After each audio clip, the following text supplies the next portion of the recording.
Pemirsa, Polda Metro Jaya merilis 2 orang tersangka kasus penipuan dan penggelapan dengan modus wedding organizer. 200 orang menjadi korban dengan kerugian total 11,5 miliar rupiah. Kita tidak melaksanakan kewajibannya, itu bisa hukum kita proses. Itu saya kurang tahu, lebih jelasnya apa itu saya kurang tahu. Oke, kita fokus ke uang. Uangnya gimana? Polda Metro Jaya menetapkan 2 orang berinisial ADP dan DHP menjadi tersangka kasus penipuan dan penggelapan dengan modus wedding organizer. Keduanya ditangkap setelah banyaknya laporan dari korban yang merasa ditipu oleh jasa pesta pernikahan Ayu Puspita Wedding Organizer. Ratusan orang menjadi korban dengan kerugian total sebesar 11,5 miliar rupiah. Kedua tersangka melakukan modus penipuan dengan iming-iming paket pernikahan murah dan fasilitas liburan menarik kepada para calon pasangan pengantin. Sementara menurut pengakuan tersangka, uang hasil penggelapan dan penipuan tersebut mereka gunakan untuk kebutuhan pribadi. Di mana saudara APD sudah melakukan penipuan dan penggelapan terhadap para korban dengan modus operandi menawarkan jasa penyelenggaraan pernikahan.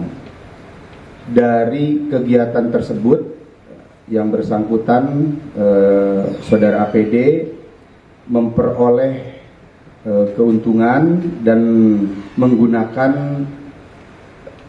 uang yang disetorkan oleh para korban untuk kepentingan pribadinya. Dari alat bukti yang kami peroleh dalam proses penyelidikan dan penyidikan tersebut, saat ini kami sudah menetapkan 2 orang tersangka, yaitu saudari APD dan saudara DHP. Dari fakta hukum yang kami peroleh tersebut terhadap kedua orang tersangka ini sudah kami tahan di rumah tahanan Polda Metro Jaya. Akibat perbuatannya, tersangka terancam dengan hukuman 4 tahun penjara. Polisi juga masih terus mendalami kasus ini dan melakukan pemeriksaan terhadap seluruh aset tersangka. Dari Jakarta, Muharlin Jaka Samsa, iNews melaporkan. Pemirsa, Kapolri menetapkan Peraturan Polri Nomor 10 Tahun 2025 yang mengatur penugasan anggota Polri aktif di kementerian dan lembaga di luar struktur kepolisian. Kebijakan tersebut menuai sorotan dari kalangan akademisi hukum.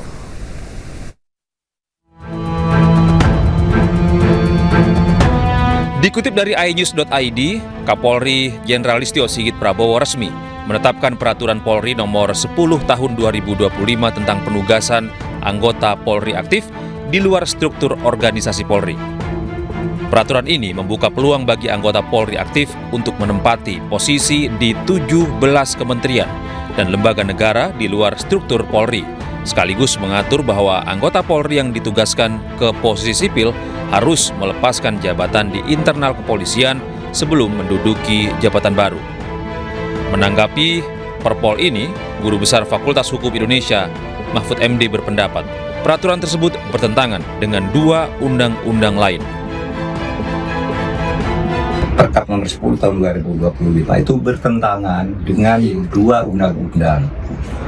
Yaitu pertama Undang-Undang nomor 2 tahun 2002 tentang Kepolisian Republik Indonesia, di mana di dalam pasal 28 ayat 3 disebutkan bahwa anggota Polri yang mau masuk ke jabatan sipil itu hanya boleh apabila minta berhenti atau pensiun dari dinas Polri. Nah, ketentuan terbatas ini sudah dikuatkan oleh putusan Mahkamah Konstitusi nomor 114 tahun 2025. Perkap tersebut juga bertentangan dengan Undang nomor 20 tahun 2003 tentang ASN, terutama pasal 19 ayat 3 yang menyebut bahwa jabatan-jabatan sipil di tingkat pusat boleh diduduki oleh anggota TNI dan anggota Polri sesuai dengan yang diatur di dalam Undang-Undang TNI dan Undang-Undang Polri.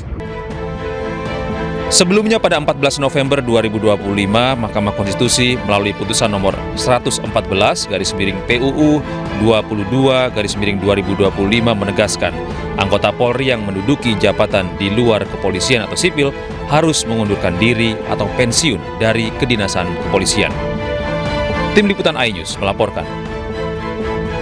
Dan pemirsa, berikut 17 kementerian dan lembaga yang bisa dijabat anggota Polri aktif sesuai peraturan Polri nomor 10 tahun 2025 tentang anggota Polri yang melaksanakan tugas di luar struktur organisasi Polri.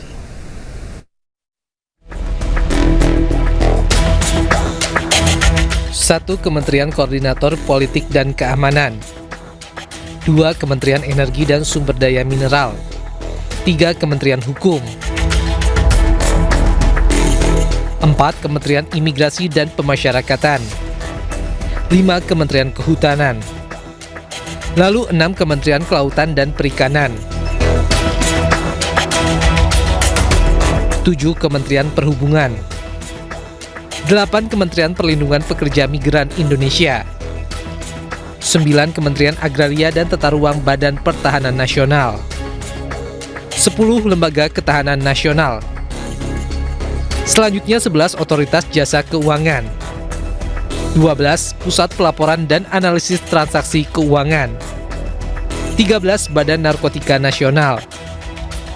14, Badan Nasional Penanggulangan Terorisme. 15, Badan Intelijen Negara.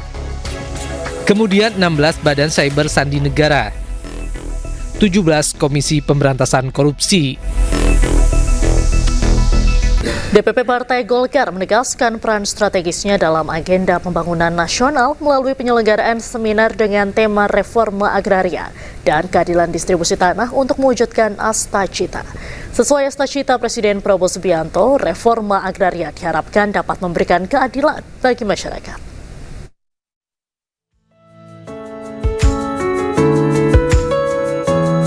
DPP Partai Golkar melalui bidang kebijakan pertanahan dan reforma agraria menggelar seminar di kantor DPP Partai Golkar. Kegiatan seminar bertema reforma agraria dan keadilan distribusi tanah untuk mewujudkan Astacita itu dibuka oleh Wakil Ketua Umum DPP Partai Golkar Idrus Marham serta Ketua DPP Partai Golkar bidang kebijakan pertanahan dan reforma agraria Airin Rahmidiani. Turut hadir Menteri ATR BPN Nusron Wahid yang dipercaya sebagai pembicara utama dalam kegiatan tersebut. Airin mengungkapkan kegiatan seminar sebagai bentuk penegasan komitmen Partai Golkar dalam mengawal dan mendukung Astacita Presiden Prabowo di bidang reforma agraria. Sesuai dengan Astacita Pak Presiden, maka bagaimana reforma agraria bisa membuat keadilan untuk masyarakat, kepastian hukum, pendistribusian tanah, karena berdasarkan pasal 3 Undang-Undang Dasar bahwa bumi dan air dan kekayaan alam yang terkandung di dalamnya dikuasai oleh negara, dipergunakan sebesar-besarnya untuk kesejahteraan masyarakat. Tentu tujuan reforma agraria, keadilan distribusi tanah, ini adalah bagaimana untuk meningkatkan kesejahteraan sosial, kesejahteraan masyarakat dalam rangka keadilan sosial bagi seluruh rakyat Indonesia. Alih fungsi lahan sudah kita moratorium, tidak diperbolehkan. Berdasarkan Undang-Undang 41 tahun 2009 tentang lahan pertanian dan pangan berkelanjutan, barang siapa yang melakukan alih fungsi lahan, sawah menjadi non sawah tanpa izin, maka dia kena penjara 5 tahun. Dan kita sudah menghentikan izin itu untuk ketahanan pangan. Oke, terima kasih. Sementara itu, Wakil Ketua Umum DPP Partai Golkar Idrus Marham menyampaikan, bidang pertanahan menempati posisi yang sentral dan strategis dalam sistem perekonomian bangsa.